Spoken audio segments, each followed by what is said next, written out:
we've been learning about force and motion this last week, and we have a force and motion lab book.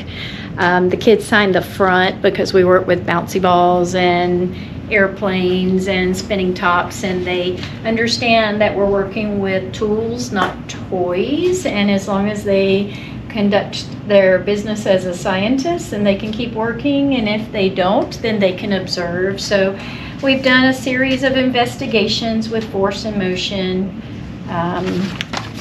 Probably easier if we talked about our vocabulary. We've looked for different examples of pushes and pulls, talked about them, shared them, listed them in our lab book.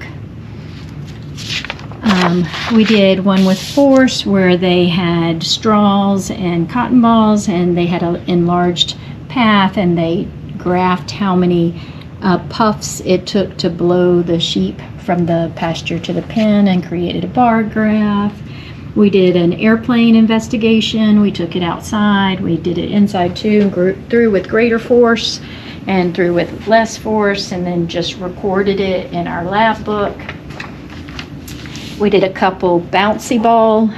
They had bouncy balls, one where they tapped them, and then they tapped them with greater force. One where they dropped them from a low height and observed, and then they dropped it from a higher height and observed.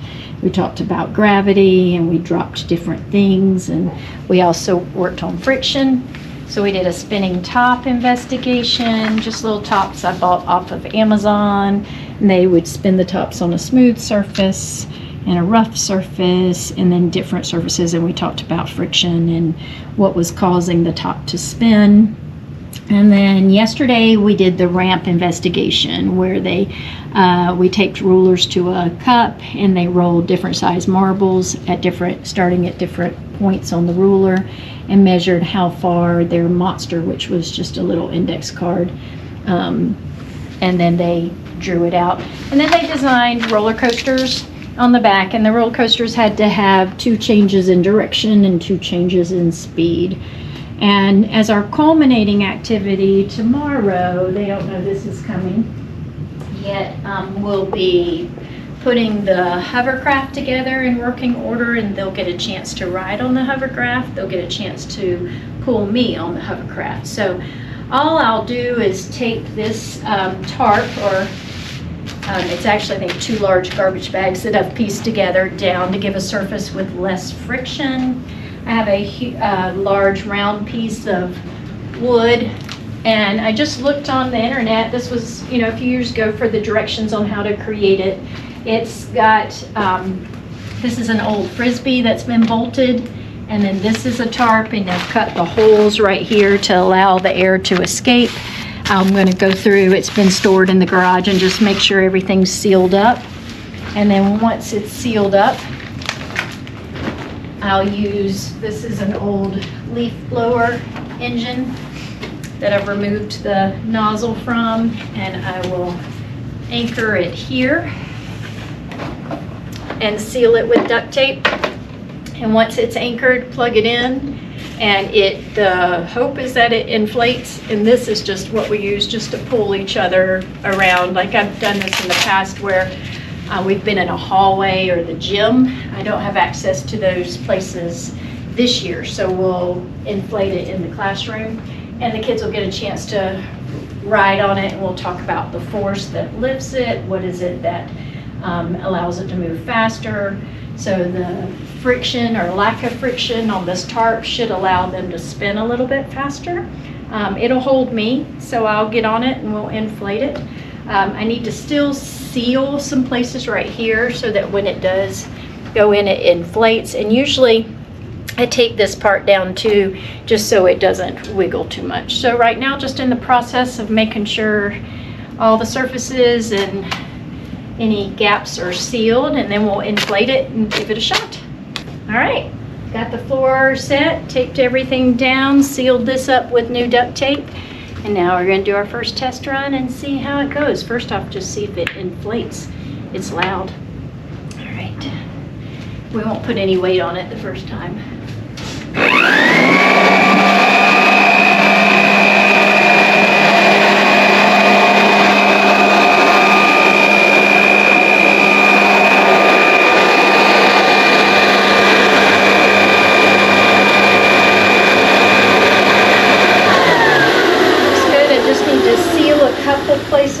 there and then put it on and power it up.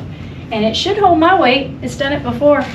Oh, you're gonna get on it? Oh yeah, the kids will spin me on it. I wish I tried to get the gym, but the gym is not available during the times I have available. So I checked with next door to make sure that kindergarten would be outside, and tomorrow afternoon we'll power it up and every kiddo will get on it and I'll spin them around a little bit, and then one of them will spin me around. But the idea is with enough lift it should counteract gravity a little bit. Yeah, there we go. Let's see if that'll work. I may still have some holes on the bottom because it's been a hot minute since I've done this.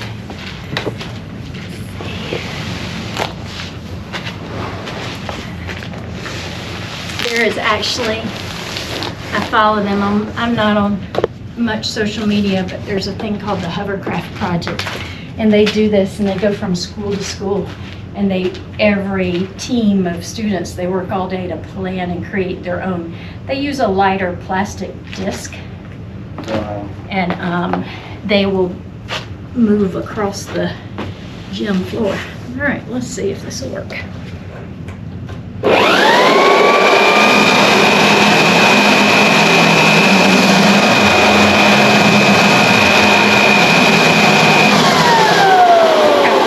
Have some gaps here because it's not lifting as high as last time, but close enough. It'll hold their weight and it'll move them around so that when I let's put a test subject, put Sully. All right, there's Sully. And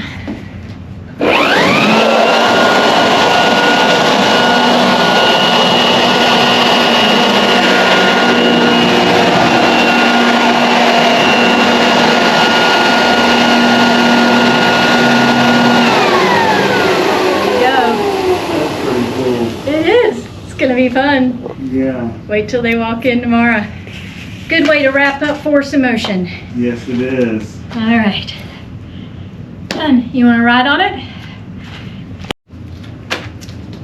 All right. It's ready to go for the kids tomorrow. I think this is a really heavy piece of wood. It's probably about 1/2 inch thick. And so I think if you had a lighter surface that was maybe a rigid piece of plastic, you could use the same concept of attaching a garbage bag tarp, sealing it up, and use some sort of motor. Or if you had 2 leaf blowers, it would give it a little more power. Of course, I'm twice the weight of my kiddos, so tomorrow the lift with them will be much more substantial. We just have a smaller area to work with. It really works well in the hallway when you can go up and down the hallway. It'll be good. Good way to wrap it up. We wrap up our force and motion unit. I have a special activity. But I'll be looking for kids who are ready to roll, which means the top of their desk is clear and I can see their handsome, beautiful eyes display. This is an activity that includes a push and a pull. It's also rather noisy, which is why we're doing it now, because I asked our next door neighbors, when do the kindergartners go out on the playground? And it's now. So now we can be noisy without disrupting their learning.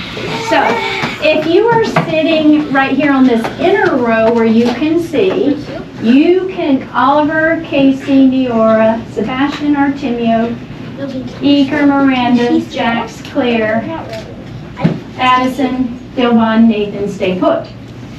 If I didn't call your name, I want you to come sit right here like a rainbow. I didn't. Good listening, Anna. Right next, there you go, like a rainbow. I couldn't show my desk. Okay, so, yeah, it does mean you. Right down here next to something. All right, when I take this off, am I using a push or a pull? Pull. Yeah, this won't be safe on our knees. We got to sit on our babushkas, please. Thank you. Which is your grandmother, so don't sit on your grandmother, but sit on your I Bible. would never do it. All right, count it down. 3, 2, 1.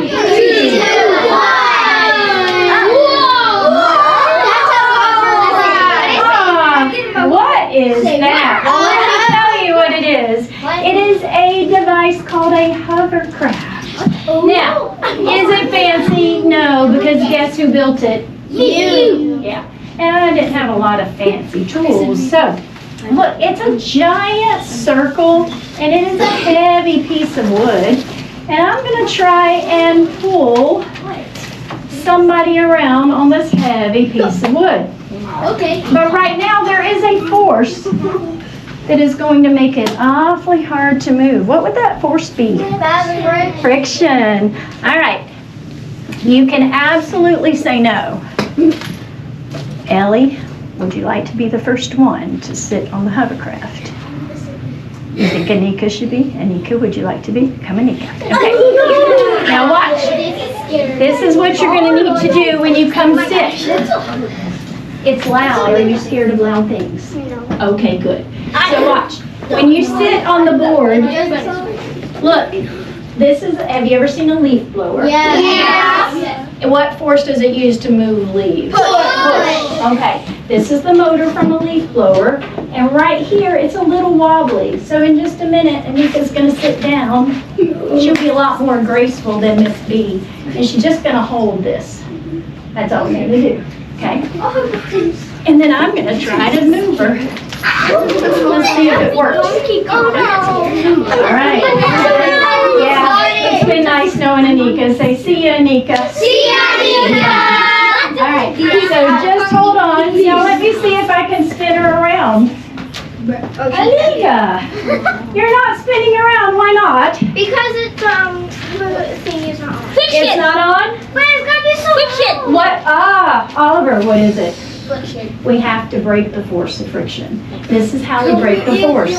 Underneath this, there is it's called a skirt. It's not a skirt like you wear, but it's a piece of tarp or plastic. It's got some holes in it. When I turn the motor on, it's gonna lift Anika up.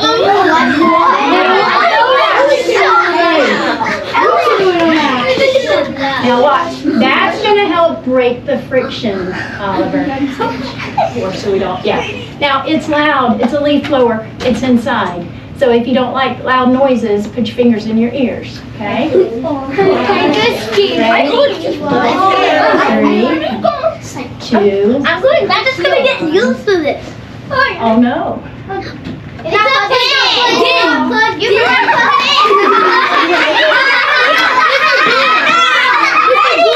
What force should I use to plug it in? Yeah. Wait, Ears in your ears. You ready? 3, 2, 1.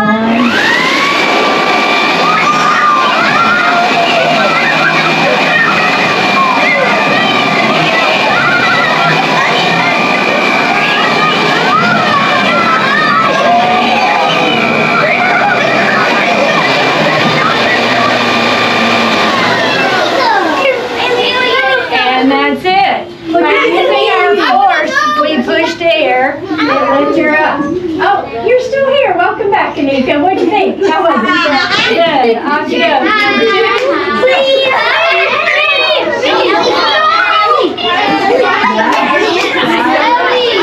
Count it down. Here we go. 3.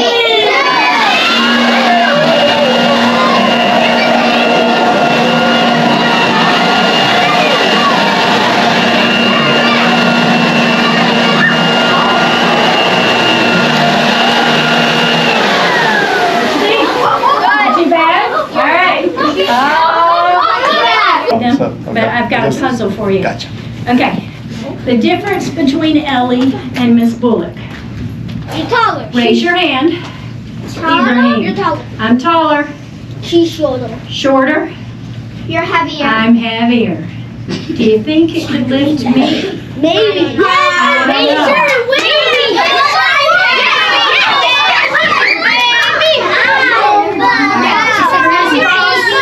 Crisscross in 5. You stay put. 4, 3, 2, and 1. Do you remember when I told you the story about moving furniture? And how I was home and it was so heavy and I couldn't move it, but once I put a blanket under it and slid it, what force worked to help me? It was a pull, but also then there was less friction. Okay, so right now, if Ellie tries to move me on this, there's a lot of friction and there's a lot of mass. Ellie, do you need help? She probably does need help. But we'll see. Wait. Sit down. We'll see if she can move me all by herself. Because I would say that I'm way heavier and way bigger. What do you say? Ellie, are you scared? Kind of. Do you want me to pick somebody who's not scared? No? You good? Okay, in just a minute when I turn it on. Okay, in just a minute when I turn it on. Wait, let's let Ellie try by herself. Because when we put the force of air, it's going to decrease the friction and it should lift me up. Now, it may not lift me as high because I have more mass, right? And Ellie, all you're going to do is try and push me. Does that make sense? And if you need help, just push. That's a force where you're moving the object. And you're also right. You ready? Yeah. Nice. Kindergarten's back. Oh, you know who we should put on the hovercraft. Oh, I got you. Yes. Crisscross in 5, 4, 3, 2. Firmly. All over. This is where you need your center mass. And Ellie is going to move firmly.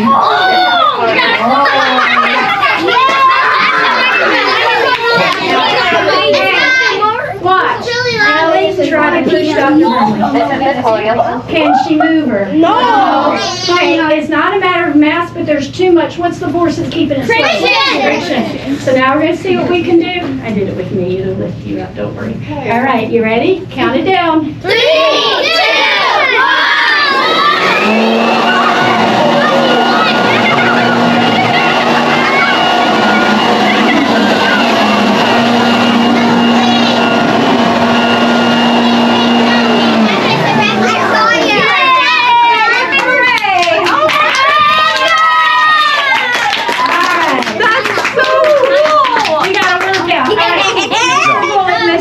With you, Ellie, and a picture, was that right? And you? I'm gonna go on one more time. All right, so boys and girls, our way to celebrate a great force in motion unit. What'd you say? Wait, what's that? Oh, well, let's see. What does it say?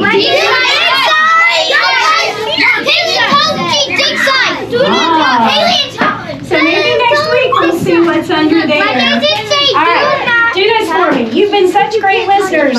Grab your book boxes, go to 10 minutes of Read to Self while I get cleaned up, and then we'll rock and roll into force and motion rotations. I'm going to count. Oh, the big sight's still